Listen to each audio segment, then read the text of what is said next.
Masaya para may kasama si FPRRD. Yan ang biro ni Davao City Mayor Baste Duterte sa pagtugis kay Senator Ronald Bato de la Rosa dahil sa arrest warrant mula sa ICC. Narito ang Agenda Weekend Report ni Jill Sebandal. Panggigipit lang.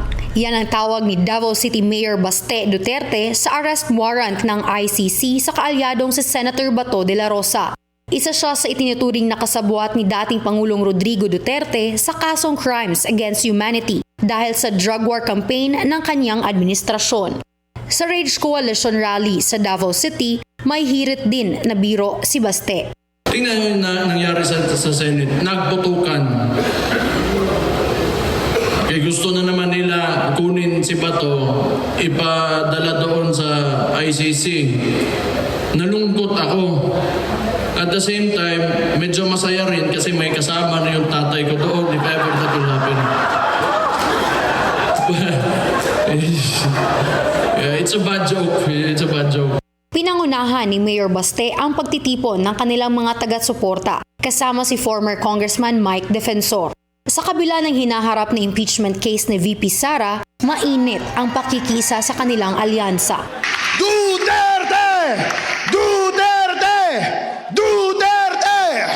Kasunod ng pagtitipon sa Luzon at Visayas. Sa Davao City nga na kinikilalang baluarte ng mga Duterte, ginanap ang third leg ng Rage Coalition o Reform Alliance for Accountability, Good Governance and Ethics.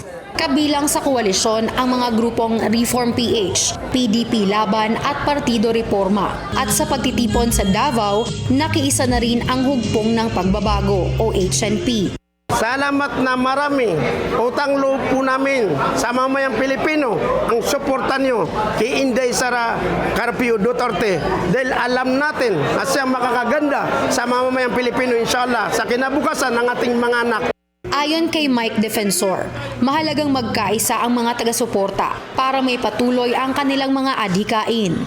Kailangan talaga magsama-sama, kailangan talaga lumaban. Lalabanan namin ang impeachment, lalabanan namin ang patuloy nilang paggigipit, at patuloy namin ipaglalaban na dapat magkaroon at lumabas ng katotohanan tungkol doon sa pagnanakaw sa flood control. Sa kabila ng mga kontrobersiyang kinakaharap ng pamilya Duterte, mananatiling matatag ang sigaw ng kanilang mga taga-suporta. Duterte para sa 2020! Para sa Agenda Weekend, Jill Sebandal, Billionaire News Channel.